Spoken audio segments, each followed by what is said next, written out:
a los 10 años del 15M.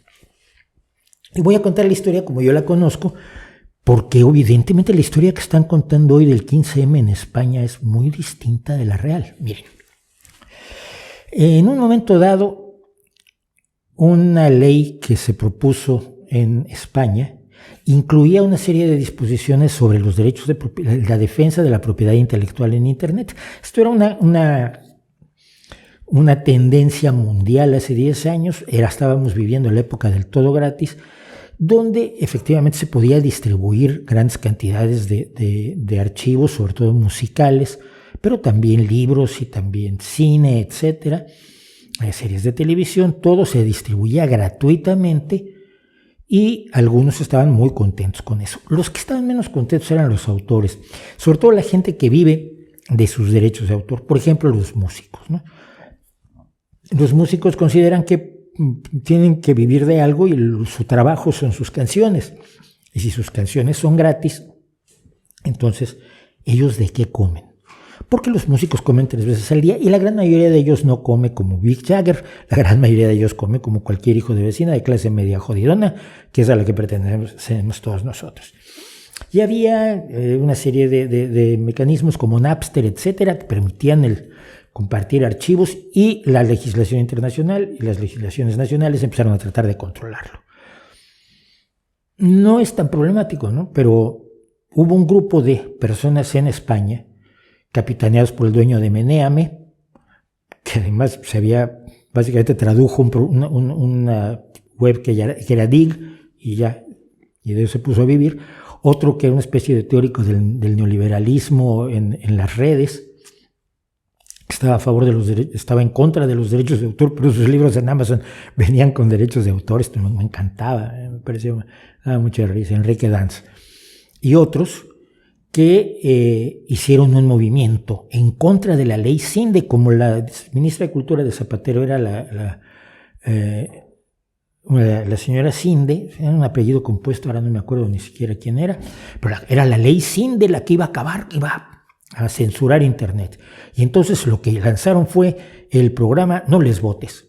La idea era que no le votaras a ningún partido que estuviera a favor del control de la propiedad intelectual en Internet.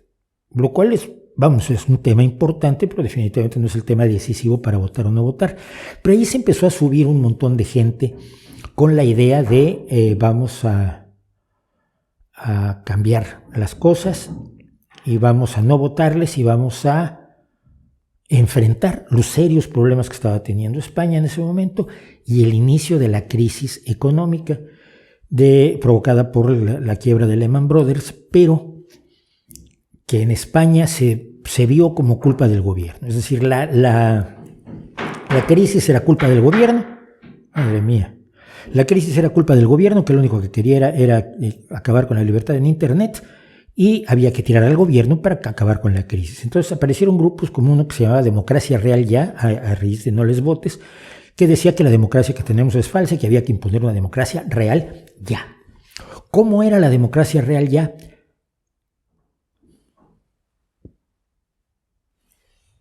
Nunca lo dijeron, pero era una democracia distinta porque esta era falsa. Nunca quedó claro cuál era la democracia real que estaban proponiendo. Como no fuera que fuera una democracia en la que ellos fueran diputados. Luego había otras organizaciones como Juventud Sin Futuro, que estaba formada por una serie de jóvenes que encabezaron un movimiento ante el hecho real de que el paro español, el paro de la juvenil español es aterrador, tiene niveles altísimos y son niveles históricos. Si no es algo que no había paro juvenil y luego de pronto llegó el presidente tal y el paro juvenil se disparó como si lo lanzaran desde Baikonur. No, ha tenido altas y bajas, pero es un fenómeno terrible que nadie sabe cómo abordar. Ojo, nadie sabe cómo abordar. Todo esto junto llevó a que unos señores que creían en lo que se llama la tecnopolítica, encabezados por Javier Toret, tipo del que se habla muy poco, y con el apoyo de Juventud Sin Futuro y Democracia Real Ya, propusieran hacer una gran manifestación del 15M. Hicieron un gran desarrollo mercadotécnico, hicieron logotipos, hicieron lettering, hicieron lemas, hicieron eslogans, diseñaron carteles que repartieron por una red de gente que ya tenían, una red de gente, por ejemplo, los centros sociales Ocupas, que estaban muy ligados, entre otros, a Pablo Iglesias, a Monedero, etcétera. Y de hecho, la semana pasada, precisamente presentaba yo aquí uno de los vídeos donde en 2011, 2012, ya venía por los centros Ocupas Pablo Iglesias a explicar lo que iban a hacer. Cómo iban a tomar el poder y cambiar las instituciones y echar al IBEX y inaugurar la perfección universal. Bueno, pero el truco fue decir que esto era un movimiento espontáneo, que tenía de espontáneo lo que yo tengo de campeón de la NBA.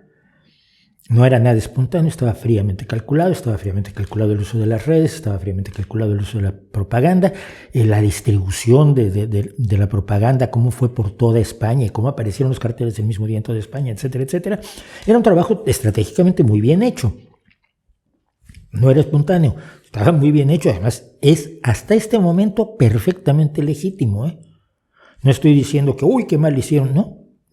No estoy de acuerdo con los mecanismos, no estoy de acuerdo con el populismo, no estoy de acuerdo con que a la gente se le prometa una democracia real inexistente o un futuro para la juventud que, como veremos, no se produjo, pero es perfectamente legítimo, es un movimiento político sin más, movido en los alrededores de, decíamos, democracia real ya, anticapitalistas, eso sí, anticapis estaban ahí, Juventud Sin Futuro, Democracia Real Ya y algunos otros grupos. Y vino el 15M. Y el 15M fue el hervidero de todas las locuras del mundo, de todas las locuras posmo, de todas las locuras místicas, de todas las locuras políticas. Pero nació con la idea de que iba a hacerse un proyecto político colectivo. Estos proyectos políticos colectivos se pueden hacer, yo no digo que no, pero generalmente quien convoca a los proyectos políticos colectivos es alguien que ya tiene su proyecto político y lo que va a hacer es imponerse a la colectividad. Cualquiera que haya estado en una asamblea estudiantil sabe cómo se hace esto, cómo se planchan las asambleas, así lo decíamos en México, cómo se manipulan las asambleas para que al final se vote lo que yo quería desde el principio, pero que todos queden convencidos de que han tenido un ejercicio democrático de la repera. En las escuelas de cuadros de maoístas, trotskistas, se estudia cómo manejar las asambleas. No se salga la gente del corral.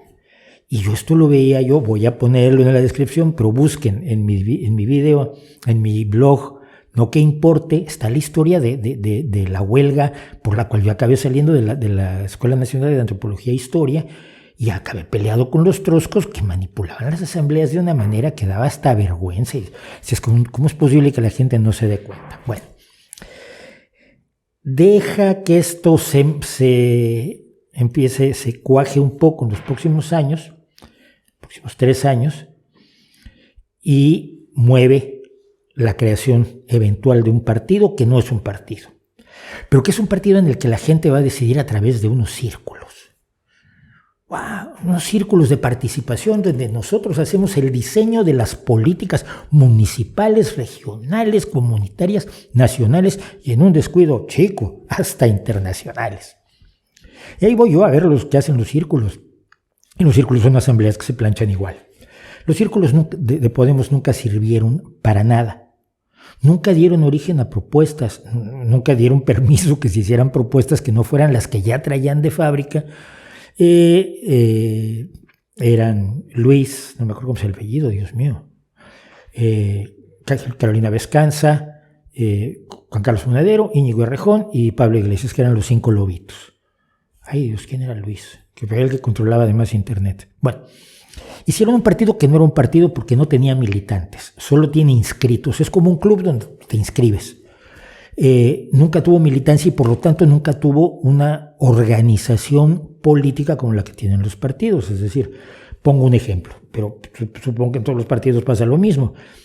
En el partido en el que yo milito tienes un grupo que se dedica al análisis de la cultura y a las propuestas culturales para llevar esas propuestas culturales a nuestros alcaldes, a nuestros presidentes de comunidades y en última instancia, si estás gobernando en el país, al presidente de gobierno.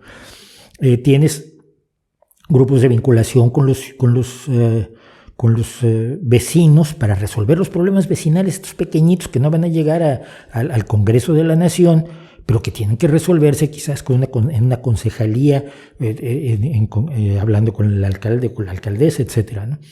Tienes grupos de vinculación deportiva, tienes grupos de vinculación educativa, tienes grupos que hacen propuestas educativas, en fin, tienes militantes que opinan y que a veces te desesperan por lo que opinan. A mí me pasa muy seguido. Pero esto nunca lo tuvo Podemos. Podemos siempre fue una organización vertical a partir de un liderazgo previamente aprobado, un liderazgo previamente organizado en esos años anteriores, donde los que habían sido designados líderes en los años de construcción son los líderes de hoy, son los que hoy están aquí en Asturias, en el Congreso, en la Asamblea General del Principado de Asturias, y están en los distintos congresos locales o comunitarios, las asambleas comunitarias de representantes. Nada que fuera parecido a un partido de verdad, ¿no? El resultado es que se prometió, el oro y el moro, y de todo esto que era la renovación de una democracia real, que iba a acabar con el poder financiero en España, que le iba a dar trabajo a los jóvenes, que iba a establecer el paraíso en la tierra. Y a 10 años alguien viene y dice, vamos a celebrarlo. Y yo digo, ¿celebrar qué, hijo mío? ¿Qué estás celebrando? Que les vieron la cara, que gente muy joven, muy inocente políticamente, pero llena de buenas intenciones y de idealismo. Yo los veía en los círculos, y algunos no tan jóvenes, que tengo amigos de muchos añitos que se fueron con la finta. Y los veías en los círculos realmente tratando de participar y pensando que lo mejor que se les había ocurrido es que en vez de aplaudir así, como puede que haya algún sordo, vamos a aplaudir así. Y esto los emocionaba enormemente, mientras por atrás estaban operando los verdaderos líderes políticos de la organización, a los que lo del aplausito así les daba igual. Ahora están taladrando. ¿Qué día tengo yo? Bueno, vamos a tratar de ignorarlo dentro de lo posible. Voy a hablar más cerquita y más bajito, a ver si con esto conseguimos que no se escuche el taladro. Era lo que me faltaba hoy, que me taladraran en las narices. Bueno, hay que bajarle un poco a esto para cuando me acerco así mucho el micrófono y que no se oigan los taladros. Bueno.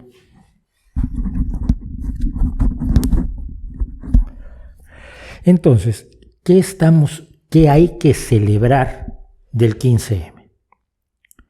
Toda esa buena voluntad, toda esa fuerza juvenil que impulsó a Podemos con entusiasmo, con convicción profunda, fue traicionada brutalmente. Democracia Real ya acabó en un baile aquello donde se pelearon unos se robaron el dominio, los otros decían que la marca registrada. Hay 3 grupos de Democracia Real ya que acabaron tirándose de los pelos por el poder. No por la democracia real, que finalmente era una quimera, era una promesa absurda, era un vacío, un concepto vacío que solamente evocaba la visceralidad en contra de una democracia insatisfactoria. ¡Oh! Las democracias no son satisfactorias. No, la perfección no la hemos inventado. Pero hay democracias y democracias. Juventud Sin Futuro. Juventud Sin Futuro fue una organización que en 2017, a 7 años de haber hecho el 15M, se disolvió. Porque todos sus dirigentes, empezando por Rita Maestre, ya tenían puesto, o en Podemos o en algún gobierno, en algún municipio, en el partido, en algún espacio de poder. Pero los jóvenes que sufrían el desempleo brutal, irresoluto todavía, desgraciadamente, en España, esa juventud sin futuro por la que peleaban estos líderes, la dejaron tirada, la olvidaron por completo. El Centro de Estudios Políticos y Sociales, una especie de fundación que decían que tenían, que había formado Pablo Iglesias y Monedero y Errejón, con los dineros brutales que les daba Venezuela, porque el Centro de Estudios, el CEPS, el Centro de Estudios Políticos y Sociales, si mal no recuerdo, daba asesorías a Venezuela y las cobraba, y en sus cuentas se veía, no estoy inventando que Chávez les daba dinero, no, era su fuente fundamentalmente de ingresos, era la asesoría política a los gobiernos que ellos llamaron del socialismo del siglo XXI en América Latina, y ese dinero lo traían porque también iban a hacer no sé qué en España. Y un día se disolvieron sin avisar. No han dado cuentas del dinero, que se supone que una fundación, cuando se disuelve, sus fondos se reinvierten, se reintegran a otras fundaciones de intereses similares, porque una fundación no puede tener beneficios económicos. Los millones que tenía el Centro de Estudios Políticos y Sociales se esfumaron de un día para otro, de una semana para otra, por lo menos estoy seguro, dejaron de contestar el teléfono. Y lo sé porque les llamé. Y cerraron la página web y se esfumaron en el camino, y nadie sabe nada, y las leyes no les exigieron nada. ¿Y dónde quedó es el juego de los triles, ¿no? ¿Dónde quedó el guisante entre las tres tapitas de Soberano? Pues en ningún lado. Eso es lo que dejó el 15M. Pero dejó algo más que me alarma mucho. Dejó el absoluto desprestigio de las instituciones. Las instituciones son imperfectas y hay que cambiarlas, y hay muchas que hay que reformar de arriba abajo. Pero cuando dices que las instituciones no sirven absolutamente para nada y no tienes nada con qué sustituirlas, dejas al ciudadano a merced del populismo. Sea el populismo de Podemos o sea el populismo de Vox. A escuchar a quien le prometa lo que quiere prometerle, porque ya no puede confiar. Le han dicho que no puede confiar en los otros, en los políticos, en las instituciones, en las leyes, en la Constitución, en todos los elementos que de alguna manera sirven para generar una cohesión y una forma de vida medianamente razonable. Todo lo mejorable que uno pueda querer, porque nadie está satisfecho con su realidad. Pero de allí a contar la historia de que las instituciones no sirven para nada, que la Constitución, producto del consenso del 78, es una basura que no tiene ningún sentido, que no es respetable, que no es reconocible, que sus leyes no son dignas de ser seguidas, que su esquema judicial, que su esquema político, que su esquema social es basura sin más. Es un mensaje aterrador, sobre todo porque no estás ofreciendo alternativas, solamente estás atacando, porque eso es muy cómodo. Como no hay nada perfecto, tú te puedes sentar siempre en tu sillón y demostrar que tal cosa es imperfecta y ponerla verde por todos los errores que tiene, lo cual no aporta absolutamente nada. Cuando se han visto en el gobierno, se han visto que no era tan fácil hacer las cosas y no hicieron nada de lo que prometieron. Pero sí dejaron un daño terrible en el prestigio de las instituciones. En vez de proponer cómo mejorar las instituciones, la idea era demolerlas, acabar con la transición, decía Pablo Iglesias. Esto deja un daño serio en las instituciones, en el tejido democrático de un país, y le abre la puerta a los vendedores de autoritarismos. Y Vox es un ejemplo claro. Vox existe desde 2013 o por allí, pero solo es cuando el populismo queda verdaderamente centrado como uno de los elementos fundamentales de la política española, donde los datos ya importan menos de lo que importaban antes y donde se puede mentir como ningún político mintió jamás. Entonces Vox encuentra el campo abierto, sobre todo con el apoyo del populismo de derecha internacional, que se apropió de todo el rollo de la política de identidades de la izquierda, de lo que ya hemos hablado. Nada que celebrar. Yo no encuentro que haya nada que celebrar del 15M. Fue una desgracia, fue una manipulación que sirvió para que 4, 5, docenas de personas se hicieran con espacios de poder y de salarios, y al país, al ciudadano común, al españolito promedio, a los chicos que se dejaron la vida por Podemos, a los chicos de la juventud sin futuro, que lo único que querían era eso, un futuro, un empleo, la posibilidad de tener una vida digna, y que se la merecen, y que no hay cualquiera que encontrara la solución seguramente la aplicaría para que acabe ese terrible paro juvenil que hay en España. Todos ellos quedaron tirados en el camino. Todos quedaron tirados en el camino y a merced única y exclusivamente de lo que las instituciones y los partidos reales, que fueron también terriblemente desprestigiados, puedan hacer, puedan legislar realmente, puedan presionar políticamente. Aquellos mesías, aquellos salvadores del mundo, hoy o están cobrando haciendo su programita de televisión como monedero, o están en un congreso, o están como periodistas que nunca fueron antes, o están con la vida resuelta. Y hombre, si te metes en la política solo para resolver tu vida, eres como Zaplana, el del PP, que decía que se metió a la política para ser rico. La diferencia entre ellos y estos no es ninguna. Así que nada que celebrar. Hola, soy Mauricio José Schwartz, gracias por su visita. Para disfrutar más videos del Rey va desnudo y cosas que sabemos como estos, y para estar informado de nuestros estrenos y nuestros streamings, no olvide suscribirse y activar las notificaciones.